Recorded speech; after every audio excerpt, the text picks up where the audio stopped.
नमस्कार। आज पूरे देश के अंदर इस बात की चर्चा हो रही है कि भारत की केंद्र सरकार ने अमेरिका के साथ जो ट्रेड डील किया है, क्यों किया है। सरकार कह रही है इससे भारत का फायदा है। ये व्यापार समझौता ऐसा समझौता अमेरिका के साथ हुआ है जो न तो इतिहास में कभी ऐसा समझौता हुआ, न वर्तमान में, न भविष्य में होने वाला है। सरकार कह रही है नाचो गाओ झूमो, ताली बजाओ थाली बजाओ, मिठाइयां बांटो, लेकिन लोग खुश नहीं हो रहे। ऐसा क्यों हो रहा है?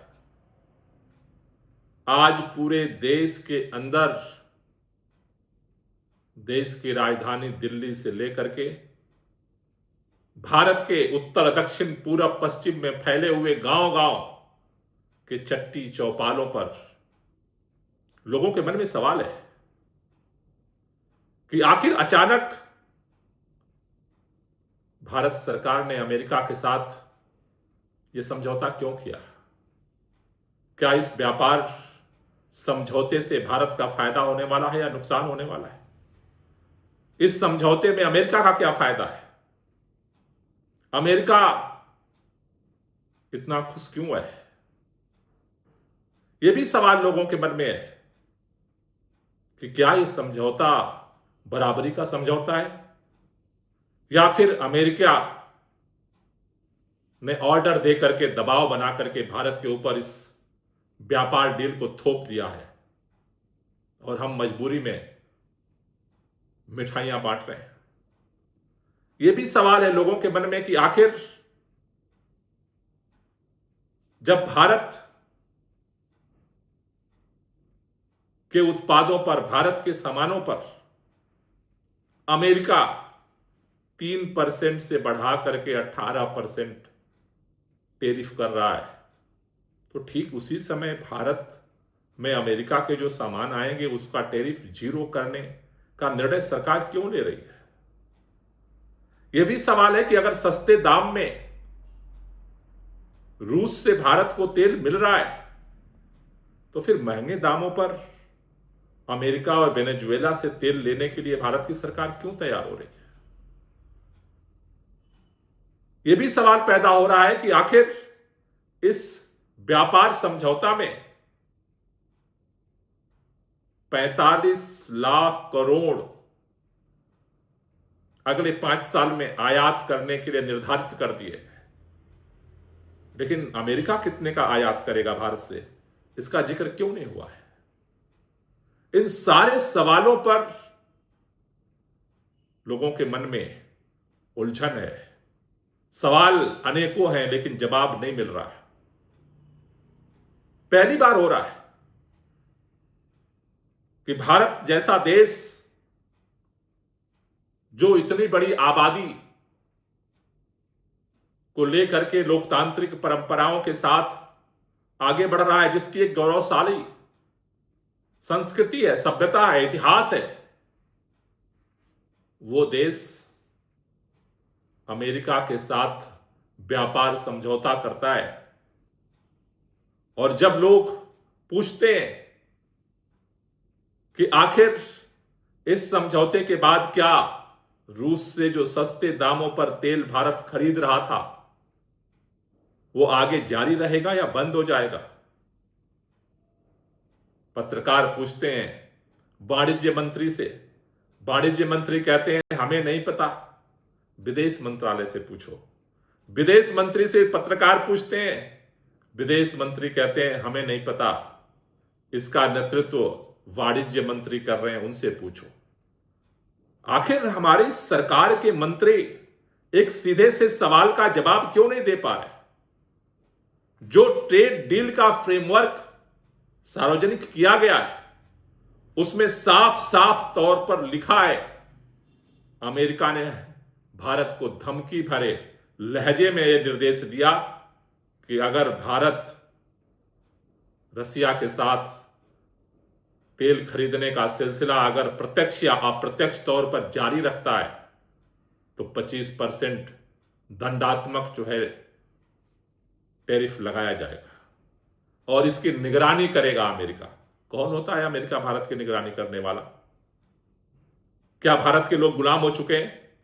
जिस तरह से भारत के लोगों को ईस्ट इंडिया कंपनी ने आकर के अपने पैर फैलाए और धीरे धीरे भारत का निर्णय ब्रिटेन में बैठा हुआ वायसराय लेने लगा, कहीं ऐसा तो नहीं कि वो नई परिस्थितियां फिर से पैदा हो रही हैं? अगर आज जब हमारे पास इतने लोकतांत्रिक विरासत है, इतना मजबूत हमारी सांस्कृतिक विरासत है, इतनी बड़ी जनसंख्या का देश है, अगर आज भारत को धमकाने की, अगर भारत पे निगरानी करने की सार्वजनिक तौर पर लिखित में अमेरिका निर्देश देता है और हमारे हुक्मरान उस पर साइन करते हैं और बेशर्मी से उसे जारी करते हैं, तो कल क्या होगा आने वाले दिनों में? आज चिंता क्यों है इस ट्रेड डील को लेकर के? ट्रेड डील को लेकर के चिंता इस बात की है कि भारत के अंदर भारत की जो सबसे बड़ी ताकत है, जो सबसे बड़ी आबादी रोजगार के लिए जो निर्भर है, वो कृषि क्षेत्र है। पहली बार भारत के कृषि क्षेत्र को अमेरिका के लिए खोला जा रहा है। किन शर्तों पर खोला जा रहा है? ट्रेड डील का जो फ्रेमवर्क सामने आया है, जो कागज सामने आए हैं, जो दस्तावेज सामने आए हैं, उसमें सबसे पहली लाइन लिखी है कि भारत अमेरिका के औद्योगिक उत्पाद और कृषि उत्पाद पर 0 टैक्स लगाएगा। इसका मतलब क्या होने वाला है? भारत एक कृषि प्रधान देश है। भारत में करोड़ों करोड़ों लोगों की जिंदगी खेती पर निर्भर है, खेती के उत्पादों पर निर्भर है, पशुपालन पर निर्भर है। आज अगर अमेरिका के लिए सारे दरवाजे खोल दिए जाते हैं, अमेरिका अपने किसानों को करोड़ों रुपए की सब्सिडी देता है और भारत का किसान भाग्य भरोसे अपने जिंदगी को चलाने के लिए सुबह शाम दिन रात पसीने बहाता है, घुट घुट करके जीता है और किसी तरह से अपना पेट पाल ले, यही उसके लिए मुश्किल है। बेटी की शादी करना पड़े तो कर्ज लेना पड़ता है, खेत बेचना पड़ता है। नौजवान बेटे बेटियां बेरोजगार भटक रहे हैं, गांव से शहर में भागते हैं।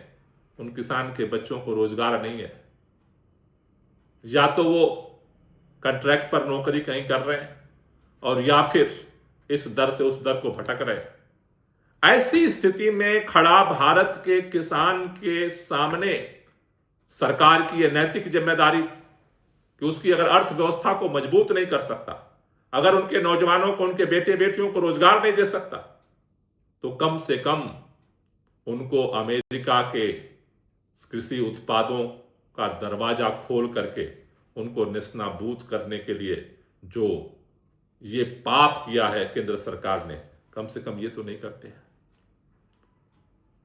सरकार लॉजिक दे रही है, कह रही है कि इस क्षेत्र में खुला है, इस क्षेत्र में नहीं खुला है। लोगों के आंख में धूल झोंकने का काम सरकार अभी भी कोशिश कर रही है। पहली लाइन लिखा है कि सभी औद्योगिक उत्पाद और खेती उत्पाद पर टैरिफ शून्य होगा।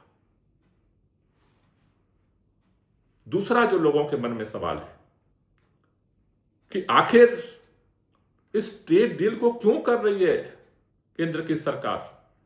अगर हमें रसिया से सस्ते दाम पर तेल मिल रहा है तो महंगे दामों पर हम अमेरिका से तेल क्यों खरीदें? वेनेजुएला से तेल क्यों खरीदें? क्या हमारा देश संप्रभु नहीं है? क्या हमारा देश स्वतंत्र नहीं है? क्या हमारा देश इस बात के लिए डर रहा है कि अगर आज हम अमेरिका की बात नहीं मानते हैं तो फिर इसका परिणाम बुरा होगा? मैं इस बात में नहीं जाना चाहता कि हमारे देश के प्रधानमंत्री एप्स्टीन फाइल से डर गए या फिर अडानी के मुकदमे से डर गए। प्रश्न केवल अडानी के मुकदमे का नहीं है, प्रश्न केवल एप्स्टीन फाइल का नहीं है, प्रश्न केवल प्रधानमंत्री का नहीं है, प्रश्न आज पूरे देश का खड़ा है। हम सबको पता है कि इस देश के अंदर जब ईस्ट इंडिया कंपनी आई थी, व्यापार करने आई थी, लेकिन धीरे धीरे ये देश कैसे गुलाम बना, इसका इतिहास सबको पता है। और उस गुलामी से आजादी के लिए हमारे पुरखों ने कितनी कुर्बानियां दी, पीढ़ी की पीढ़ी लग गई। 1757 में ईस्ट इंडिया कंपनी भारत आई थी। 100 साल बाद जाकर के पहली जंग आजादी भारत के अंदर 1857 में छिड़ी। लाखों लोग मारे गए, कितने लोगों के घर खत्म हो गए, बर्बाद हो गए, कितने माताओं के गोद खाली हो गए, बहनों के सिंदूर धुल गए। उसके बाद भी हम आजादी नहीं ले पाए। 1947 तक एक बार ठंडे दिमाग से याद करो, 1757 ईस्ट इंडिया कंपनी से समझौते की गलती ने भारत को कितनी कुर्बानी देने के बाद आजादी देने के लिए मजबूर हुआ। आज एक नई गुलामी के दौर पर हस्ताक्षर केंद्र की सरकार करने जा रही है। किन मजबूरियों में करने जा रही है, यह एक अलग प्रश्न है। लेकिन ये जो समझौता भारत ने अमेरिका के साथ किया है, यह देश के भविष्य के लिए एक खतरनाक शुरुआत हुई है, एक नई गुलामी की शुरुआत हुई है। मैं आप सबसे एक ही बात कहना चाहता हूं, अगर इस देश से मोहब्बत करते हो तो एक बार ठंडे दिमाग से सोचो, क्योंकि अगर आज